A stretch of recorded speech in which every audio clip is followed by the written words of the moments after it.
बिस्मिल्लाहिर्रहमानिर्रहीम। हमने इससे पहले लेक्चर में सिंगल पॉपुलेशन के वेरिएंस, सिग्मा स्क्वायर के कॉन्फिडेंस इंटरवल्स और टेस्टिंग ऑफ हाइपोथेसिस पर काम देखा है। क्योंकि बुक के हिसाब से वो काम हमारा चैप्टर नंबर 17 में था, तो इसलिए हमने चैप्टर नंबर 17 का सिर्फ वो टॉपिक अभी तक देखा है। बाकी कुछ टॉपिक 17 जो चैप्टर नंबर 17 है उसके अगर टाइम हो तो हम देखेंगे। लेकिन क्योंकि हमेशा की तरह पहले हम जो काम सिंगल पॉपुलेशन पे करते हैं वो फिर टू पॉपुलेशंस पर करते हैं। तो सिंगल पॉपुलेशन के वेरिएंस पर काम तो हो चुका है, अब टू पॉपुलेशन के वेरिएंस जो हैं उन पर जो काम है वो उसका मसला यह है कि इस बुक में वो काम उस चैप्टर नंबर 17 में नहीं है, बल्कि चैप्टर नंबर 19 के अंदर है। और चैप्टर नंबर 19 जिसका नाम है F distribution and statistical influence, ये सारा चैप्टर ऐसा ही है कि टू पॉपुलेशन के वेरिएंस के बारे में इसमें सारा काम है। तो अगर टाइम हुआ तो फिर हम चैप्टर नंबर 17 का बाकी काम देख लेंगे। अच्छा, यहाँ पर यह है कि अब हमारे पास इसमें होगा कि टू पॉपुलेशन होंगी। पॉपुलेशन 1 जो होगी यानी पहली पॉपुलेशन, उसके वेरिएंस को हम सिग्मा स्क्वायर 1 कहेंगे, इस तरह से ये नोटेशन होगी। और जो दूसरी पॉपुलेशन होगी उसके वेरिएंस को हम सिग्मा स्क्वायर 2 कहेंगे। फिर ये होगा कि अब सिग्मा स्क्वायर 1 और सिग्मा स्क्वायर 2 के बारे में हमने कॉन्फिडेंस इंटरवल मालूम करना है, लेकिन ये इंटरवल जो होगा वो इन दोनों पॉपुलेशन के वेरिएंस की रेशो के बारे में होगा। हमने इससे पहले टू पॉपुलेशन के मीन के बारे में भी कॉन्फिडेंस इंटरवल देखे हैं, तो या प्रोपोर्शन में भी देखे हैं। तो जो मीन का केस था वहाँ हम μ1 और μ2 के डिफरेंस के बारे में इंटरवल मालूम करते थे, μ1 डिवाइडेड बाय μ2 नहीं करते थे। लेकिन सिग्मा के केस में आप सिग्मा की रेशो के बारे में इंटरवल निकालेंगे, सिग्मा के डिफरेंस के बारे में इंटरवल नहीं होगा। ये एक फ़र्क है, यानी जो टू पॉपुलेशन के केसेस आपने पहले देखे हैं और ये जो केस है ऐसे फ़र्क है। Question number 19.4, given n1 n2 is equal to 16। ये इत्तेफाक है कि दोनों सैंपल्स का साइज इत्तेफाक से इक्वल हो रहा है। n1 का मतलब ये होता है कि पहली जो पॉपुलेशन 1 है उसमें से आने वाले सैंपल का साइज n1 है, और n2 का मतलब यह है कि दूसरी पॉपुलेशन जो है हमारी उसमें से आने वाले सैंपल का साइज n2 है। s स्क्वायर 1 50 और s स्क्वायर 2 16। ये s स्क्वायर होते हैं सैंपल के अनबायस्ड वेरिएंसेस। तो 1 है तो इट मीन्स कि पॉपुलेशन 1 में से जो सैंपल आ रहा है ये उसका अनबायस्ड वेरिएंस है, और s2 का मतलब है कि जो दूसरी पॉपुलेशन है उसमें से आने वाले सैंपल का ये अनबायस्ड वेरिएंस है। तो ये चीज़ें हमें दी हैं, ये 4 चीज़ें हमें चाहिए होती हैं। तो आगे कह रहे हैं कि construct a 90% confidence interval for the variance ratio sigma square 1 divide by sigma square 2। अच्छा, अब अपने यही जो मैंने टॉपिक का नाम लिखा पहले, confidence interval for the ratio of the two variances, ये इन्फॉर्मेशन जो क्वेश्चन में भी बोली है मैंने दोबारा लिख दी है। सोल्यूशन में आते हैं, ये फार्मूला आपको याद करना पड़ेगा। इसमें ऊपर लाइन लिखिए 100 × 1 - α% confidence interval for sigma square 1 और sigma square 2 is this one.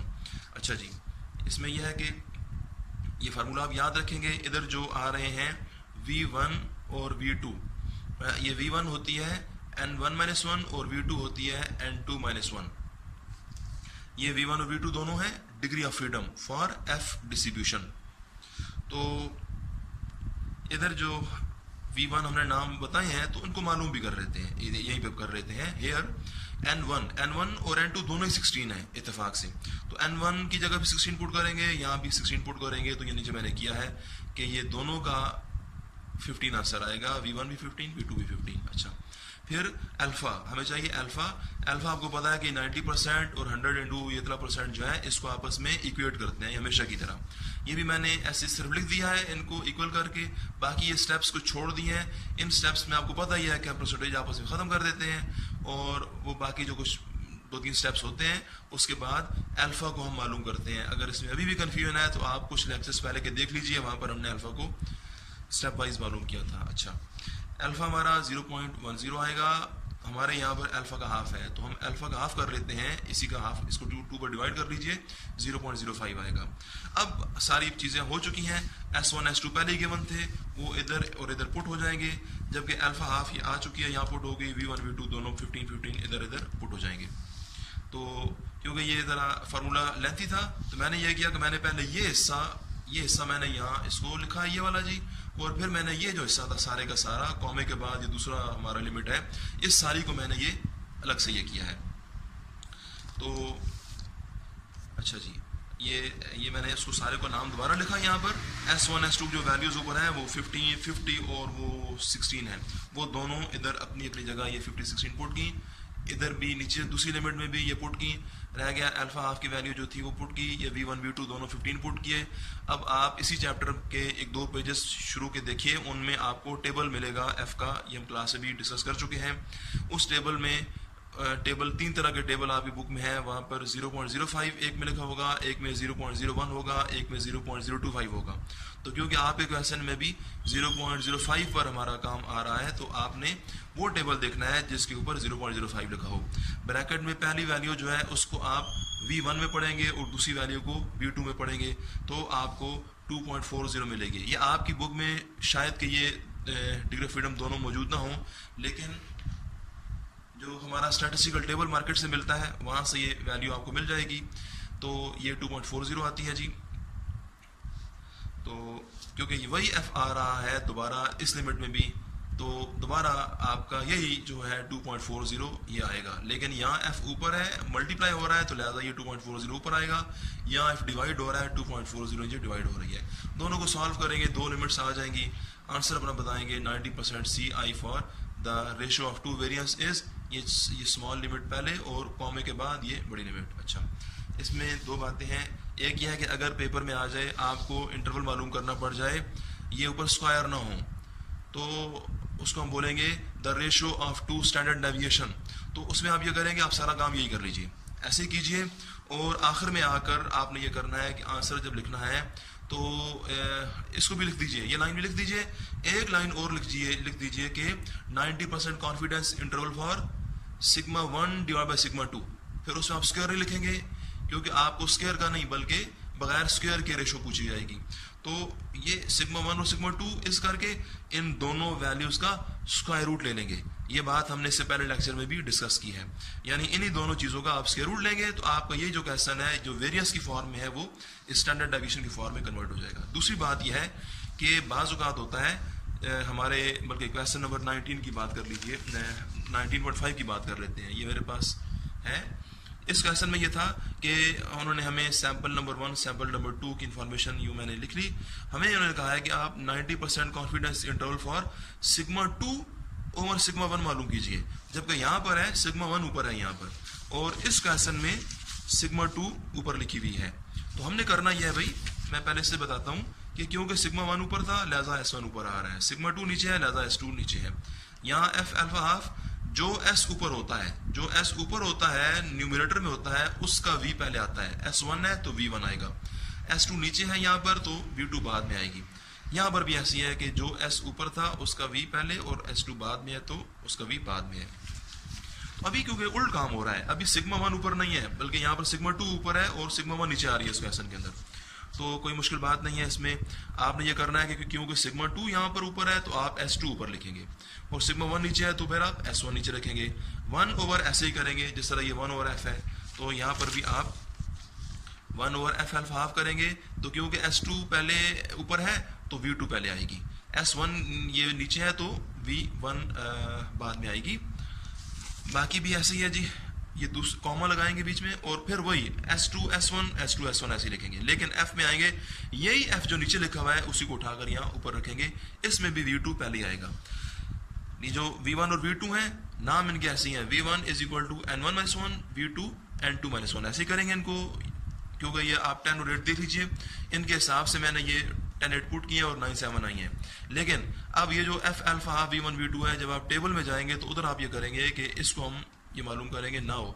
मैंने F alpha half V2 V1 ऐसे ही लिखे हैं, ये F अल्फा हाफ 0.05 है इस क्वेश्चन में, क्योंकि 90% के हिसाब से अभी भी हमने ये किया है, 90% के हिसाब से हमारा अल्फा हाफ ये बन रहा है, तो वही 90% है इस क्वेश्चन में भी, तो ये 0.05। अच्छा जी, V2 की वैल्यू आ रही है 7, वो ब्रैकेट में क्योंकि V2 पहले है तो 7 लिख दिया, कॉमे के बाद कॉमा लगाकर V1 है जी, तो V1 9 है इस क्वेश्चन के हिसाब से 9 लिख दी। लेकिन अब जब आप टेबल में जाएंगे, जो स्टैटिस्टिकल टेबल में या जो बुक में टेबल है, f की वैल्यू जब ढूंढेंगे तब आपने ये करना है कि ब्रैकेट में जो 7 लिखा हुआ है इसको आपने टेबल के अंदर V1 कॉलम में ही पढ़ना है। इन टेबल इसका नाम V1 होगा, या कुछ बुक्स में उसको न्यूमरेटर डिग्री ऑफ फ्रीडम कहते हैं, ठीक है जी, degree of freedom for numerator. तो जब आप इसको ये V1 V2 की न्यूमेरिकल वैल्यूज पुट कर देते हैं तो उसके बाद काम ये होता है कि फिर आपने नामों को नहीं देखना। अब बजायर तो 7 का नाम V2 है, 7 का नाम वहां भी V2 है, लेकिन टेबल में जब जाएंगे तो ब्रैकेट में पहले जो चीज है उसको आपने V1 में ही पढ़ना है। बेशक 7 का नाम V2 है वहां पर, ठीक है। अब वो नाम खत्म हो चुके हैं, अब आपका ये ब्रैकेट आ चुकी है और न्यूमेरिकल फॉर्म में अब आ चुके हैं। तो बाद वाली वैल्यू को आपने V2 में ही पढ़ना है, भले उसका नाम वहां पर V1 है, ठीक है जी। ये वैल्यू जो भी आएगी टेबल में से उस वैल्यू को आपने इधर भी और इधर भी पुट करना है। बाकी S1 S2 तो ऊपर लिखे हुए हैं, इनको पुट करिए, 2 वैल्यूज आ जाएंगी। इसके बाद हम यह है कि आप ये जो पार्ट्स हैं इनमें से कोई एक आधा पार्ट को ट्राई कर लीजिए, इस पार्ट सी कोई कर लें जो भी मैं बता रहा था। अभी क्वेश्चन नंबर 19.6, 7 और उससे आगे जितने क्वेश्चन हैं ये सारे के सारे टेस्टिंग ऑफ हाइपोथेसिस के ऊपर हैं। मैं क्वेश्चन नंबर 19.7 को देखता हूँ, ये भी हम आज इस लेक्चर में आधा देखेंगे, बाकी काम इसका नेक्स्ट लेक्चर में करेंगे, क्योंकि इस क्वेश्चन के इस पार्ट ए के अंदर ही, पार्ट ए में ही उन्होंने 2 टेल टेस्ट भी और दोनों तरह के 1 टेल टेस्ट सारे काम यहाँ पूछ लिया है। तो मैं सिर्फ 2 टेल का काम आज करूंगा, 1 टेल टेस्ट का काम बाद में देखेंगे। 2 independent random samples of size N1 10 N2 7, 2 sample लिए गए हैं जी। तो कह रहे हैं कि were observe to have sample variances, उन सैंपल्स के वेरिएंस है, पहले सैंपल का वेरिएंस 16, दूसरे का वेरिएंस 3 है। यूजिंग 10% लेवल ऑफ सिग्निफिकेंस, ये स्टेप नंबर 2 में जी अल्फा की वैल्यू है 10% के हिसाब से। Test H0 sigma square 1 is equal to sigma square 2। आप टेस्ट ये कीजिए कि पहली पॉपुलेशन का वेरिएंस वो इक्वल है दूसरी पॉपुलेशन के वेरिएंस के, यानी दोनों पॉपुलेशन के वेरिएंस इक्वल है। आप ये बात टेस्ट कीजिए। अगेंस्ट उन्होंने खुद बनाए हैं। पहला अगेंस्ट उन्होंने ये बनाया है जी कि sigma square 1 is not equal to, यानी दोनों पॉपुलेशन के वेरिएंस आपस में इक्वल नहीं है। हम यहां तक करेंगे। नेक्स्ट काम जो है ये 2 लाइनों में, ये 1 टेल टेस्ट है, ये बाद में देखेंगे। सबसे पहले मैंने टॉपिक का नाम लिखा है testing of hypothesis about the equality of 2 population variances, या इसको द रेशियो ऑफ 2 वेरिएंस भी कह सकते हैं। ये 19.7 जो इन्फॉर्मेशन दी है, पहले सैंपल का साइज, दूसरे सैंपल का साइज, दोनों सैंपल के वेरिएंसेस, अल्फा ये 10% के हिसाब से है जी। टेस्ट ये करना था कि H0 में कि दोनों वेरिएंस इक्वल है वर्सेस H1 में है कि दोनों वेरिएंस आपस में इक्वल नहीं है। सोल्यूशन में आते हैं, वो लाइन आप लिख दीजिएगा द नल एंड अल्टरनेटिव की।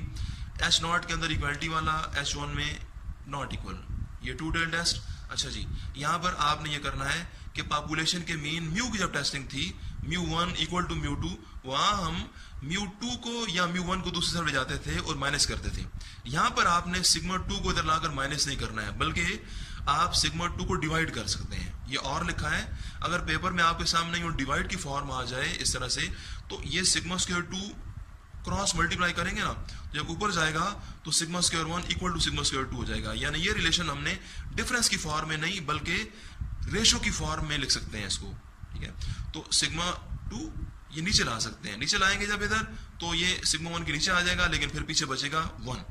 लेकिन अगर ये मीन के केस में जब वो उधर जाकर माइनस होते हैं तो फिर पीछे 0 बचती है। ये मैथमेटिकल रूल्स हैं। फिर यानी अगर पेपर में आपके सामने यू रेशो आ जाए या इक्वल की फॉर्म, दोनों का मतलब एक ही है। सिंपल मेरा कहने का मतलब ये है। Step number 2 level of significance alpha बताई गई है। Step number 3 test statistic F, ये आपको याद करनी है जी।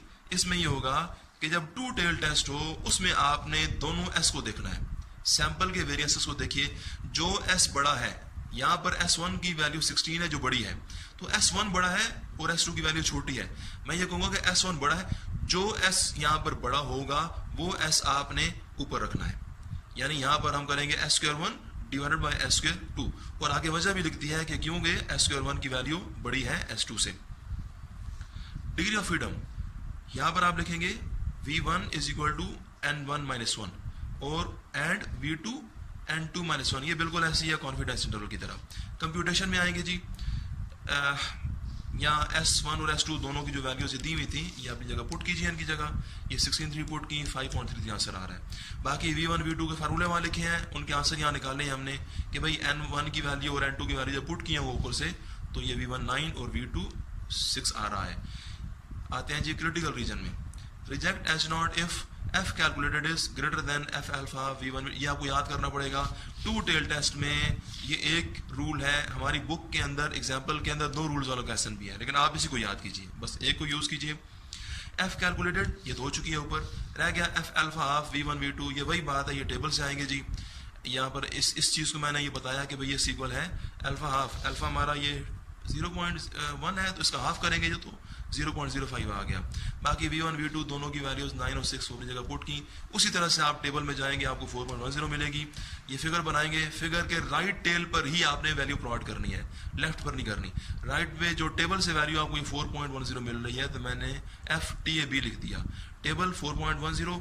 इस वैल्यू से आगे क्रिटिकल रीजन है यानी रिएक्शन रीजन है, और 0 से लेकर इस वैल्यू तक एक्सेप्टेंस रीजन है। तो आप अपनी वैल्यू देखिए 5.3, वो तो जा रही है 4 से आगे, यानी रिजेक्शन रीजन में, क्रिटिकल रीजन में। तो आप कंक्लूजन देंगे reject H0 as F current falls in critical region या रिजेक्शन रीजन।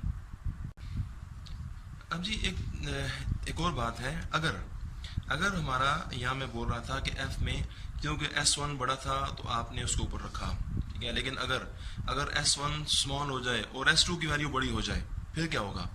फिर मैंने ये खुद से केस बनाया है, ये मैंने यूँ किया है कि मैंने इस बार ये किया है कि S1 की वैल्यू मैंने स्मॉलर ले ली है और S2 की मैंने उससे बड़ी वैल्यू ली है, उल्ट काम किया है मैंने इस बार। यानी यहाँ S1 बड़ा था, S2 छोटा था, जबकि खुद से मैंने काम बनाया है कि मैंने S1 को छोटा कर दिया और S2 को बड़ा कर दिया है। बाकी मैंने N1 और N2 वही ले लिए हैं, अल्फा मैं वही यूज़ करता हूँ, बाकी टेस्टिंग मैं ऐसे ही करता हूँ। यानी अगर मेरा यही क्वेश्चन हो और मेरे S जो हैं वो ये इंटरचेंज हो आपस में, तो फिर क्या होगा? फिर आपका बाकी ये होगा कि स्टेप 1 सेम होगा, स्टेप 2 ऐसे लिखेंगे, स्टेप 3 में आएंगे तो F का जो आप ये फार्मूला यूज़ करेंगे, जाहिर बात है फिर आप S1 ऊपर नहीं रखेंगे। अगर ये काम कर रहे हैं तो S2 की वैल्यू 10 मैंने लिया है, ये बड़ी है, तो फिर मैं करूँगा S2 over S1 as S2 is greater than S1। वजह आगे लिख दूंगा कि क्योंकि भाई इस काम के अंदर S2 की वैल्यू बड़ी है, लिहाजा S2 को ऊपर रखूँगा। बाकी V1 और V2 उसी तरह से होंगे जो अभी यहाँ पर किए हैं, ये जो मैंने किए हैं 9 और 6, V1 की 9 और 6 निकाली है, क्योंकि V1 है तो N1 ही आएगा, V2 का N2 ही आएगा, N और 7 उसी तरह से मैंने पुट किए हैं क्योंकि मैं डेटा वही यूज़ कर रहा हूँ। बाकी सारा ये आई कंप्यूटेशन में आऊँगा तो जाहिर बात है कि S2 लिखा हुआ है, तो S2 की वैल्यू मैं अभी यहाँ 10 यूज़ कर रहा हूँ, मैंने यहाँ ऊपर 10 पुट किया है। S1 का 5 मैं यूज़ कर रहा हूँ, मैं यहाँ 5, तो मेरा ये 2 आ गया। बाकी V1 V2 मैंने वो बात लंबी ना हो इसी वहीं पर मालूम कर लिए थे, हालांकि ये मालूम हम कंप्यूटेशन में आकर करते हैं। क्रिटिकल रीजन में यह है कि आप ये वही लाइन लिखेंगे, reject H0 if F calculated greater than F alpha half. लेकिन यहाँ पर अब आपने ये करना है, क्या फ़र्क आएगा? फ़र्क यहाँ पर आएगा। डिफरेंस ये है कि यहाँ पर V1 पहले लिखी थी, यहाँ पर आप V2 पहले लिखेंगे। याद रखिए कि V वो पहले लिखते हैं जो S ऊपर हो। जब यहाँ S1 ऊपर था तो V1 पहले रखा, जबकि यहाँ पर S2 अगर बड़ी हो रही है किसी क्वेश्चन में तो फिर आप V2 को पहले रखेंगे और जो S नीचे है उसका V बाद में आएगा, यानी S1 है तो V1 आ गया। ठीक है, अब आप F कैलकुलेटेड तो ऊपर हो चुका होगा, ये जो चीज़ है टेबल से आनी है, इसको दोबारा लिखेंगे। यहाँ पर V2 V1 ऐसे ही लिखेंगे, लेकिन इनकी वैल्यूज पुट करेंगे। V2 अभी 6 9 के हिसाब से है तो मैंने 6 यहाँ और 9 यहाँ पुट किया। अब वही बात है कॉन्फिडेंस इंटरवल की तरह जो मैं आपको यहाँ पर बता रहा था उस क्वेश्चन के अंदर कि भाई जब न्यूमेरिकल फॉर्म में अब आ चुके हैं, अब आप जब टेबल यूज़ करेंगे तो आपने ब्रैकेट में पहली चीज़ को V1 में ही देखना है। आपने 6 को अब V1 में पढ़ना है, नाम 6 का V2 है, लेकिन आप इसको पढ़ेंगे V1 में और इसको पढ़ेंगे V2 में, या इसको न्यूमरेटर और इसको डिनोमिनेटर में पढ़ेंगे। जो वैल्यू मिलेगी वो वैल्यू आप फिर फिगर में इस तरह से प्लॉट करेंगे। उस वैल्यू से देखेंगे कि आपकी कैलकुलेटेड वैल्यू, मिसाल के तो इसी को आप मुकम्मल कर लीजिए खुद से, तो 2 को देखिए कि क्या वो एक्सेप्टेंस में जाती है या रिजेक्शन में। ओके जी, अल्लाह हाफिज़। नेक्स्ट काम हम फिर देखेंगे। इसमें आप क्वेश्चन नंबर 19.9 ये खुद से ट्राई कर लें। यहाँ पर सैम्पल 1 सैम्पल 2, क्योंकि सैम्पल की वैल्यूज़ दी हैं दोनों की, हमें S1 और S2 खुद मालूम करने होंगे। ये थोड़ा लेंथी काम होगा, लेकिन आप ये खुद प्रैक्टिस कीजिए, ज़रा बेहतर होगा, क्योंकि S1 अनबाइस्ड है, वो S के फार्मूले जिनके नीचे n-1 आता है वो यूज़ करने हैं, और वो भी उसके दो तरह की फॉर्म है। तो वो फॉर्म यूज़ कीजिए जिसमें x स्क्वायर वाला कॉलम बनाना पड़ता है। ठीक है जी, ओके, अल्लाह हाफिज़।